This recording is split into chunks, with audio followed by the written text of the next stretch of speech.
નમસ્કાર ખેડૂત મિત્રો, આપ સૌનું સ્વાગત છે આપણી યુટ્યુબ ચેનલ પીએમ સાંકલા એગ્રીકલ્ચરમાં. ખેડૂત મિત્રો, ફરીથી આજે આપણે એક નવા વિષય સાથે અહીંયા હાજર છીએ. છેલ્લા ઘણા સમયથી આપણે જોયું છે કે ખેડૂતો ખેતીથી શા માટે દૂર ભાગે છે. તો એની પાછળના જ્યારે આપણે કારણો જોતા હોઈએ ખેડૂત મિત્રો, તો આપણને એ જાણવા મળશે કે ખેડૂતોને જે પાકોમાં રોગ જીવાતના જે પ્રશ્નો આવે છે, જેના કારણે પાક ઉત્પાદન ઘટે છે, જે પ્રોડક્ટિવિટી કહેવાય, ઉત્પાદકતા કહેવાય, એ પણ ઘટે છે. અને જેના કારણે જે ઇનપુટ એટલે કે જે ખર્ચો ખેડૂતો કરે છે એની સામે એને આવક મળતી નથી અને પોતે ખેડૂત જે છે એ ખેતી છોડવા માટે મજબૂર બને છે. જી હા મિત્રો, તો આ ખેતીમાં આપણે કેવી ટેકનોલોજીનો ઉપયોગ કરી, એનો સદુપયોગ કરી અને આપણા પાકને રોગો સામે બચાવી શકાય અને આપણું એવું કહેવાય કે ઓછા ખર્ચે કઈ રીતે આપણે વધારે ઉત્પાદન લઈ શકીએ, એ વિષય સાથે આજે એક નવો આપણો ટોપિક છે ઈપીએન ટેકનોલોજી, કે જેને આપણે એન્ટોમોપેથોજેનિક નેમેટોડ નામની ટેકનોલોજી છે. એ વિષય ઉપર આજે આપણે વિસ્તૃતમાં ચર્ચા કરીશું. તો મિત્રો, આ વિડીયોને અંત સુધી જોજો, જેના કારણે આપણે જે વધારાનો જે આપણે ખર્ચ કરીએ છીએ, ખેતી ખર્ચ, એ ઘટાડી શકાય અને આપણી જમીનને, જે મૃત જમીન છે એને સજીવ જમીન બનાવી અને આપણે ખેત ઉત્પાદન વધારી શકીએ છીએ. તો મિત્રો, આપણી જે આ ચેનલ છે પીએમ સાંકલા એગ્રીકલ્ચર, આ ચેનલને નીચે બેલ આઇકોન આપેલું છે, એને સબસ્ક્રાઇબ કરજો, જેના કારણે ભવિષ્યમાં નવા વિડીયોની નોટિફિકેશન તમને મળશે અને નવા વિડીયો તમને અપડેટ મળ્યા કરશે. તો મિત્રો, જ્યારે શરૂઆત આપણે કરીએ છીએ ઈપીએન ટેકનોલોજી, આ જે ટેકનોલોજી છે એ ભારતમાં ઘણા વર્ષોથી છે, પરંતુ ઘણા ખેડૂતોને આના વિશે ભ્રામક એની વિચારો પણ છે કે આ ટેકનોલોજી યોગ્ય નથી. તો મિત્રો, આ બધા જ વિચારોનું આજે આપણે નિરાકરણ કરીશું અને વિસ્તૃતમાં આના એક એક પોઈન્ટ ઉપર ચર્ચા કરીશું. તો આજે ઈપીએન ટેકનોલોજી છે, આ ટેકનોલોજી ક્યાંથી રિલીઝ થયેલી છે, આ ટેકનોલોજીનો કયા કયા ફાયદા છે, આ ટેકનોલોજીના ઉપયોગથી આપણે કઈ રીતે ખેત ઉત્પાદન વધારી શકીએ છીએ, એ વિશે ચર્ચા કરીશું. તો સૌપ્રથમ જે ઈપીએન છે એનું ફૂલ ફોર્મ છે એન્ટોમોપેથોજેનિક નેમાટોડ. એક પ્રકારનું જીવંત, જે કહેવાય ને કે ઘણા બધા આપણે રાસાયણિક દવાઓ ઉપયોગ કરી છે જેની અંદર મૃત પાવડર છે, જ્યારે આની અંદર જીવંત આપણું જે કહેવાય કે દોરી જેવા પાતળા પાતળા જીવંત જે જીવાણુઓ છે, એ જીવંત જીવાણુઓનો ઉપયોગ કરી અને આપણે ખેતીમાં એની એક ક્રાંતિ લાવવાની છે મિત્રો. તો એનું જે ફૂલ ફોર્મ છે એન્ટોમોપેથોજેનિક નેમેટોડ. હવે આપણે શરૂઆત કરીએ છીએ વિડીયોની. તો પહેલું જે છે, આ એક ટેકનોલોજી છે ક્યાંની, ક્યાંથી બહાર પડી છે. તો આ જે ટેકનોલોજી છે એ સુગર કેન બ્રીડિંગ ઇન્સ્ટિટ્યૂટ, કે જે શેરડીનું જે સંવર્ધન કરતી સંસ્થા છે કોઈમ્બતુરમાં, એણે આ ઈપીએન ટેકનોલોજી વિકસાવેલી છે. અને આ ઈપીએન ટેકનોલોજીમાં એક પાતળા સોય જેવા એટલે કે દોરા જેવા રાઉન્ડ વર્મ્સ છે, એટલે કે જે આપણે અળસિયા જોઈએ ને એ પ્રકારના જ્યારે માઇક્રોસ્કોપમાં જોઈશું તો એ પ્રકારના આપણને જીવંત ત્યાં જીવાણુ જોવા મળશે. અને આ જીવાણુઓ થકી આપણે આપણા જે રોગ અને જીવાતો આવે છે એને કઈ રીતે કંટ્રોલ કરી શકાય, એ વિષય ઉપર આપણે ચર્ચા કરવા જઈ રહ્યા છીએ. તો આ જે ટેકનોલોજી છે એ કોઈમ્બતુર અને બેંગ્લોર, આ બંને જગ્યાએથી રિલીઝ થયેલી છે, કે જ્યાંથી આપણને આ જે કહેવાય જૈવિક જે દવા છે ત્યાંથી આપણે મેળવી શકીએ છીએ. બીજો જે આપણો પોઈન્ટ છે, શું આ ટેકનોલોજી ફાયદાકારક છે કે નુકસાનકારક છે? કારણ કે કોઈ પણ ટેકનોલોજી ખેડૂત મિત્રો જ્યારે માર્કેટમાં આવતી હોય છે ત્યારે આપણે એને જોવા પડતા હોય છે કે ફાયદા શું છે અને એના નુકસાન શું છે. તો આ નુકસાન ક્યાં થશે? તો કે જ્યારે આપણે કોઈ રાસાયણિક દવાઓ ઉપયોગ કરીએ છીએ ત્યાં આપણને નુકસાન છે. કારણ કે રાસાયણિક દવાઓ શું કરશે, જમીનમાં આપીએ છીએ તો જમીનની અંદર જીવંત કરોડોની સંખ્યામાં ત્યાં જીવાણુઓ અને વિષાણુઓ રહેલા હોય છે. જ્યાં રાસાયણિક દવાઓ શું કરશે, એ આપણા જમીનમાં રહેલા જે સારા એવા બેક્ટેરિયા છે, સારા એવા જીવાણુઓ છે એને મારી નાખશે. એ ખરાબને તો મારશે જ, પરંતુ સાથે સાથે એ સારા બેક્ટેરિયાને પણ મારી નાખશે. જ્યારે આ ઈપીએન ટેકનોલોજી છે એ ફાયદાકારક એટલા માટે છે કે જે સારા બેક્ટેરિયાનો એ ગ્રોથ કરાવશે, વિકાસ કરાવશે, જ્યારે ખરાબ બેક્ટેરિયાને એ શોધી અને ગોતી એનું ફાયરિંગ કરશે અને એની ઉપર એટેક કરશે. એને કઈ રીતે એ જે કીટકો છે, જે જીવાતો છે, એ જીવાતને કઈ રીતે મારશે એ પણ આપણે આગળ જોઈશું. બહુ રસપ્રદ વિષય છે ખેડૂત મિત્રો. તો એ જે ફાયદાકારક જેટલા પણ અંદર જે કીટકો છે, જીવાણુઓ છે, એને આ ટેકનોલોજી નુકસાન કરતી નથી, પરંતુ એને ફાયદો કરાવે છે. ત્રીજો આપણો પોઈન્ટ છે ઘણા બધા ખેડૂતો મિત્રોને એવું પણ થાય કે આ ઈપીએન ટેકનોલોજી કયા કયા પાકો માટે અનુકૂળતા છે. તો ગુજરાતમાં જે મેજર એટલે કે જે મુખ્ય પાકો છે એની આપણે ચર્ચા કરીશું. એમાં મગફળી છે અને કપાસ છે કે જેમાં બહુ પ્રાણ પ્રશ્નો છે. સાથે સાથે જેમ કે જે કહેવાય કે કેળા છે, જામફળ છે, રીંગણ છે જેવા ઘણા બધા શાકભાજી પાકોમાં પણ આ ઈપીએન ટેકનોલોજીનો ઉપયોગ થયો છે અને ખેડૂતોને સફળતા પણ મળે છે. મિત્રો, આપણી જોડે 10 એકર જગ્યા હોય તો હું એવું નથી કહેતો કે તમે 10 એકરમાં ઈપીએન ટેકનોલોજીનો ઉપયોગ કરો, કારણ કે એનું નુકસાન કોઈ જ નથી. 0% એનું ડેમેજ છે અને 100% ફાયદો છે. તો આપણે 10 એકરમાં માત્ર 1 એકરમાં પણ આ ઈપીએન ટેકનોલોજીનો ઉપયોગ કરીશું તો આપણને રિઝલ્ટ જોવા મળશે અને એ રિઝલ્ટના આધારે આપણે ખેડૂતોને આગળ આપણે કહી શકીએ, રિકોમેન્ડેડ કરી શકીએ કે ભાઈ આ ટેકનોલોજીનો ઉપયોગ કરવા જેવો છે. તો આ થઈ ગઈ પાકોની વાતો. હવે આ જે ઈપીએન ટેકનોલોજી છે એ જમીનજન્ય રોગો, ઘણા બધાને એવું પણ થાય કે આ જમીનજન્ય રોગો માટે છે કે ભાઈ ઉપર ચૂસ્યા પ્રકારની જે જીવાતો આવે છે, તડતડિયા છે, જે વ્હાઇટ ફ્લાય છે, ઘણા બધા છે, એફિડ છે, જેસિડ છે, થ્રિપ્સ છે. તો શું એમાં પણ અસર કરશે? તો મિત્રો, આ બંને જ જગ્યાએ અસર કરશે. જે જમીનજન્ય જે છે જમીન, કારણ કે મોટા ભાગે જમીનમાં જે આપણે આપીએ છીએ આ ઈપીએન ટેકનોલોજી, ત્યાં તમને વધારે ફાયદો થશે as compare to the foliar spray, એટલે કે જ્યારે ઉપર છંટકાવ કરીએ છીએ એના કરતાં પણ જમીનની અંદર તમે આપશો તો ત્યાં તમને વધારેમાં વધારે આપણને ત્યાં રિઝલ્ટ મળશે. જ્યારે વાત કરીએ આપણે મગફળી અને કપાસ, જે બંનેમાં જે મોટામાં મોટો ઇસ્યુ હોય ને, ખેડૂત થાકી જાય છે એનાથી. તો મગફળીમાં શું, તો કે સફેદ મુંડા એટલે એક જેના કારણે ખેડૂતો ખરેખર કંટાળી જાય છે. જ્યારે મગફળી 45 દિવસની થાય તમે જ્યારે આંતરખેડ અંદર કરો ને ત્યારે તમને ત્યાં અંદર મુંડા જોવા મળે, અને મુંડા 1-2 જોવા મળે એટલે સમજી જવાનું કે આપણી મગફળી જે છે એ હવે ગઈ. એ જ રીતે કપાસમાં, તો કપાસમાં શું છે, ગુલાબી ઈયળ. જે ગુલાબી ઈયળના કારણે ખેડૂતો હવે કપાસ વાવવાનું પણ બંધ કરી દીધું છે. દેશી તો ઠીક છે, પરંતુ હાઇબ્રિડ જે આવે છે એ બીટીમાં પણ મોટા ભાગમાં આ પિંક જે કહેવાય છે ઈયળ એ આવે છે, અને જેના કારણે ગુલાબી ઈયળના ત્રાસના કારણે ઉત્પાદનો ઘટ્યા છે અને રાસાયણિક દવાઓના છંટકાવો પણ વધ્યા છે, જે આપણને મોંઘા પડે છે. તો આ ઈપીએન ટેકનોલોજીથી આ સફેદ મુંડા જે આવે છે એ મગફળીમાં આપણને સારામાં સારું રિઝલ્ટ મળે છે આ ટેકનોલોજીથી. તો આ ટેકનોલોજી કઈ રીતે કામ કરશે એ પણ આપણે જોઈશું. આ જે ટેકનોલોજી છે એ લાંબા ગાળાની ટેકનોલોજી છે. ખેડૂત મિત્રો, જ્યારે આપણે કોઈ પણ પ્રકારની દવા છાંટીએ છીએ ને તો એનો એક ફિક્સ સમયગાળો છે કે આ દવા આટલા સમય સુધી એની અસર દેખાડશે.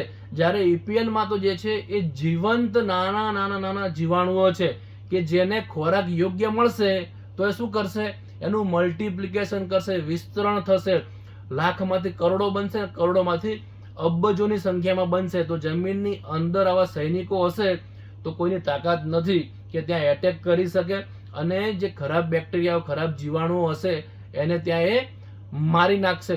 અને કહેવાય કે ગોતીને મારશે. એ ગોતીને કઈ રીતના મારશે એ પણ આપણે આગળ જોઈશું, કારણ કે આની આ જે ટેકનોલોજી છે એનું એક યુનિક લાક્ષણિકતા છે કે કઈ રીતે એ શોધી અને જીવાણુઓ જે કીટકોને મારે છે એ પણ આપણે જોઈશું.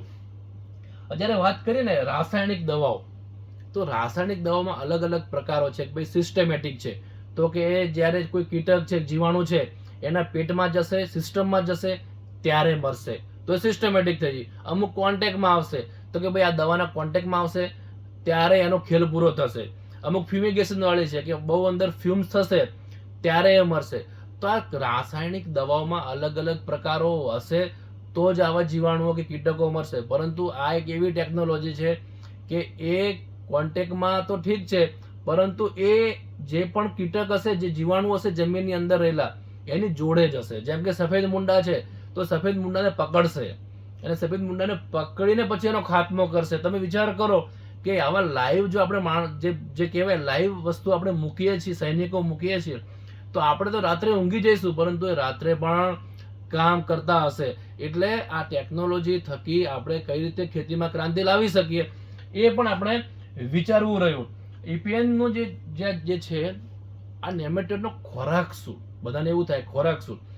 તો આ જે ઈપીએન ના જે નેમેટોડ્સ છે, જે વોર્મ્સ છે, એને જમીનની અંદર વધારે વિસ્તરણ થવા માટે જમીનની અંદરનો જે ભેજ છે એ 30% કરતો વધારે હોવો જોઈએ. કારણ કે સૂકી જમીન જે હોય ને, એકદમ ડ્રાય જમીન, એ મૃત જેવી સમજવાની, કારણ કે એની અંદર કોઈ પણ પ્રકારના જીવંત બેક્ટેરિયાઓનો ગ્રોથ થશે નહીં. ભેજવાળી જમીનમાં એનું શ્વસન પણ યોગ્ય થશે, મેટાબોલિક પ્રોસેસ પણ યોગ્ય થશે, અને એનું ત્યાં વિસ્તરણ, મલ્ટિપ્લિકેશન પણ ત્યાં સતત થયા કરશે. એટલે 30% કરતાં વધારે ભેજ હોવો જોઈએ. અને ઈપીએનનો મેઇન જે ખોરાક છે એ આવા જે કહેવાય કે જે ખરાબ જે જીવાણુઓ છે એ એનો મેઇન ખોરાક છે. જેનો ખોરાક જ ખરાબ બેક્ટેરિયા કે ખરાબ જે જીવાણુઓ છે, તો પછી એ ત્યાંથી એને પકડી અને એનો ખોરાક બનાવશે. એટલે એનો ખોરાક થકી જ એ આપણની જમીન સુધારણા કરશે. ત્યાં જીવાણુઓ, જે ખરાબ બેક્ટેરિયા છે, જીવાણુઓ છે, એ તેનો ત્યાં ખાત્મો કરશે. હવે આપણને એવું પણ થાય, ચાલુ આ બધા જનો ખાત્મો કરશે તો જમીનની અંદર આપણા અળસિયા પણ છે, જમીનની અંદર જ્યાં આજુબાજુ આપણા જે પાક છે ત્યાં લાલ મરિયા પણ આવે છે, તો એનો પણ ખાત્મો કરી નાખે તો આપણને નુકસાન થશે. ના મિત્રો, એવું નથી. આ ઈપીએન ટેકનોલોજી એટલી લાક્ષણિકતાવાળી ટેકનોલોજી છે કે જે ગરમ લોહીવાળા કોઈ પણ પ્રકારના કીટકો, જીવાણુ, વિષાણુ હશે એને મારશે નહીં. ગરમ લોહીવાળા કેવા? કારણ કે આપણું મનુષ્ય છે, મનુષ્ય ગરમ લોહીવાળું હોય છે. અળસિયું પણ ગરમ લોહીવાળું છે. જે ભમરા આવે છે, મધમાખીઓ છે, એ બધા ગરમ લોહીવાળા છે. એટલે એની પ્રત્યે જરાય પણ આકર્ષાશે નહીં, એને નુકસાન કરશે નહીં. જે લાલ મરિયા આવે છે, લાલ દાળિયા, જેને ઇંગ્લિશમાં લેડી બર્ડ બીટલ કહેવાય છે, એને પણ અસર કરશે નહીં. મિત્રો, આ ઈપીએન જે ટેકનોલોજી છે એ પરજીવી છે, પેરાસાઇટ્સ છે. એ બીજાની ઉપર નિર્ભર રહી અને પોતાનો ખોરાક લેશે અને સામેવાળાને ખતમ કરી દેશે. એટલે તમે વિચાર કરો કે પરજીવી બીજાના ઉપર રહીને પોતાનું જીવન નિર્વાહ કરવું, એનું મુખ્ય કામ છે કે જેના થકી આપણને લાભકારી થશે. હવે એવું થશે કે આપણે આ પણ વાત કરી કે 30% ભેજ મિત્રો 20% જેટલું હશે તો પણ જે વર્ક તો કરશે, પરંતુ જે મલ્ટિપ્લિકેશન થવાનો જે ગુણોત્તર છે એ ક્યાંક ને ક્યાંક તમને ઓછો જોવા મળશે. એટલે જમીનની અંદર ભેજ અને હવામાં ભેજ હોવો જરૂરી છે. હવે પછીનું છે કે આપણે એનો ડોઝ કેટલો હોવો જોઈએ. એ ડોઝની ચર્ચા કરતા પહેલા આપણે વાત કરી લઈએ કે એને કઈ રીતે કામ કરશે. મેઇન વસ્તુ એક જ છે કે ઈપીએન ટેકનોલોજી, અગત્યનો મુદ્દો હવે આવશે, કઈ રીતે કામ કરશે. તો આ જે નેમેટોડ્સ છે એની એક લાક્ષણિકતા એવી છે કે દાખલા તરીકે સફેદ મુંડા છે તમારી જમીનની અંદર, તો સફેદ મુંડાની અઘાર અથવા તો એનો પેશાબ, જ્યારે એને દુર્ગંધ આવશે ઈપીએનને, તો એ શું કરશે, એ ત્યાં સુધી પહોંચશે. દાખલા તરીકે જમીનની અંદર તમે ઈપીએન, તમે આ પાવડર આપી દીધો છે, તો એ શું કરશે કે જ્યાં સફેદ મુંડા જમીનમાં એના પેશાબની, એના મળમૂત્રની ગંધ આવશે ત્યાં એ જશે. હવે કામ કઈ રીતે કરે છે, આપણે એનું એક આખી લાઈફ સાયકલ જોઈએ. તો લાઈફ સાયકલ યાર આપણે બનાવીએ છીએ, આખી લાઈફ સાયકલ બનાવીએ છીએ. હવે જ્યારે માઇક્રોસ્કોપમાં આપણે જોઈશું ને, તો આ રીતના આપણને જોવા મળશે ઈપીએન. હવે આ ઈપીએન નું કામ કઈ રીતે કરે છે એ તમે જોજો. ઈપીએન આકર્ષાશે કોને, તો કે જેનું મળમૂત્ર છે, મળમૂત્રની એના ગંધના કારણે આકર્ષાશે. અને ધારી લો કે અહીંયા જે છે આ મુંડો છે, આ શું છે, આ સફેદ મુંડો છે. હવે આ કામ એ રીતનું કરે છે કે જે દાખલા તરીકે સફેદ મુંડો છે, તો સફેદ મુંડામાં એ પ્રવેશશે. તો કઈ રીતે પ્રવેશશે, તો કે જે કુદરતી એની દાખલા તરીકે મળમૂત્રનો ભાગ છે કે મોઢાનો ભાગ છે, તો એ ત્યાંથી આ જે ઈપીએન છે એ અંદર એન્ટર થશે. કાં તો મોઢાના ભાગથી એન્ટર થશે અથવા તો મળમૂત્રના ભાગથી એ સીધો એના શરીરની અંદર એન્ટર થશે.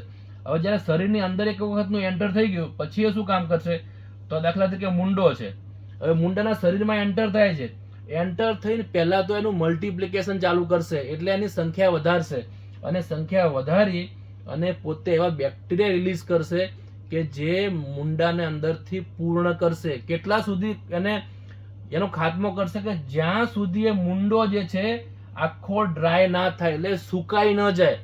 ખેડૂત મિત્રો, ઘણી બધી વખત આપણે દવા છાંટીએ છીએ ને, મુંડા તરફડે ખરી પરંતુ મરતા નથી. પરંતુ આ ટેકનોલોજી એવી છે કે મુંડો જેટલા સુધી સુકાઈ ન જાય, પ્લાસ્ટિક જેવું અથવા કાગળ જેવું, આમ અવાજ ના આવે કચકડા જેવો, એટલા સુધી એની અંદર કંઈ બાકી રાખશે નહીં. અને અંદરના ભાગમાં એ બેક્ટેરિયા રિલીઝ કરશે કે જેની એ જે મુંડાની આખી મેટાબોલિક એટલે કે ચયાપચયની જે ક્રિયા છે એને બ્લોક કરી દેશે અને તેનો ખાતમો કરી દેશે.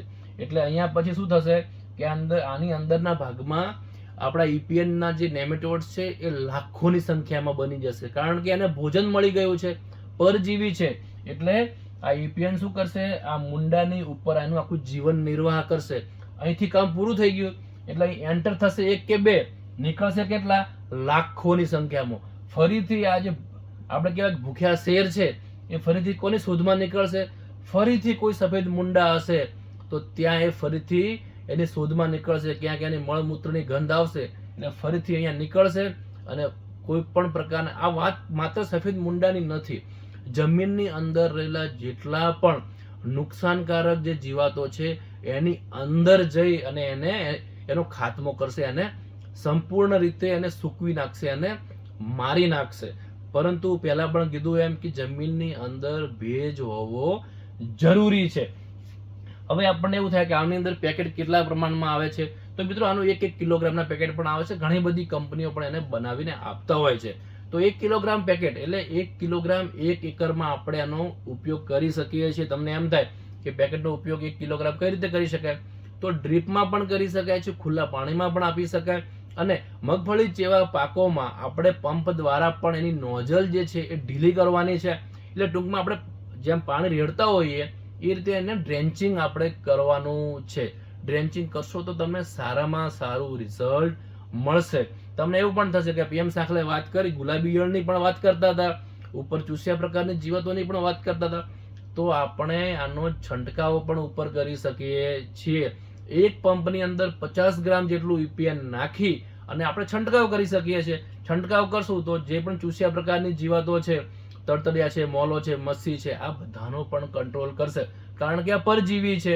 એ મોલો, મચ્છી કે કોઈ પણ પ્રકારની જીવાતો ઉપર હશે તો એની અંદર પણ સેમ વસ્તુ કરશે. કારણ કે મોટા ભાગના આવી જીવાતો ક્યાં હોય છે, પાનની નીચેના ભાગે હોય છે. તો એ એને શોધતા નીચે જશે અને એની અંદર એન્ટ્રી કરશે અને પછી એને સંપૂર્ણ રીતે એનો નાશ કરશે. તો ખેડૂત મિત્રો, આપણે વિચારવું રહ્યું કે અખતરો તો કેમ ના કરી શકાય. આપણે હજારો રૂપિયાની દવાઓ લાવીએ છીએ, તો આવું એક પેકેટ લાવીને અખતરો કેમ ન કરી શકાય. એનો ભાવ જે છે અલગ અલગ પ્રમાણમાં છે. 400 રૂપિયાથી કિલો લઈને 700 રૂપિયા સુધી કિલો પણ આપણને આ EPN માર્કેટમાં મળતું હોય છે. તો જેનો આપણે ઉપયોગ કરી શકીએ છીએ અને આપણે જે કહેવાય કે ખેતીની અંદર સારામાં સારું રોગ અને જીવાતનું નિયંત્રણ પણ કરી શકીએ છીએ. તો ખેડૂત મિત્રો, આ જે EPN છે માત્ર સફેદ મુંડા કે પિંક ઈયળ કે એવું નથી. આ 200 કરતા પણ વધારે જીવાતોનો ખાત્મો કરે છે અને ગોતીને મારે છે. એટલે તમે વિચાર કરો કે આવી કોઈ પણ પ્રકારની ટેકનોલોજી હવે સુધી માર્કેટમાં આવી જ નહોતી કે જે શ્રેષ્ઠ ટેકનોલોજી આપણે આને કહી શકીએ છીએ. અને તમે આનો ઉપયોગ એક વખત તમારા ખેતરમાં, પહેલા વાત કરી એમ, થોડા યુનિટમાં પણ કરી શકાય, જેનો આપણને રિઝલ્ટ મળે. તો આપણે આગળ એને ખેડૂતોને પણ સજેશન આપી શકીએ છીએ અને કહી શકીએ છીએ. પરંતુ ભ્રામક આના પ્રચારો ન થવા જોઈએ અને સારી અને સાચી માહિતી એકબીજાને મળવી જોઈએ. આ સાથે જ આપણા આ વિડીયોને અહીંયા પૂર્ણ વિરામ મૂકીએ.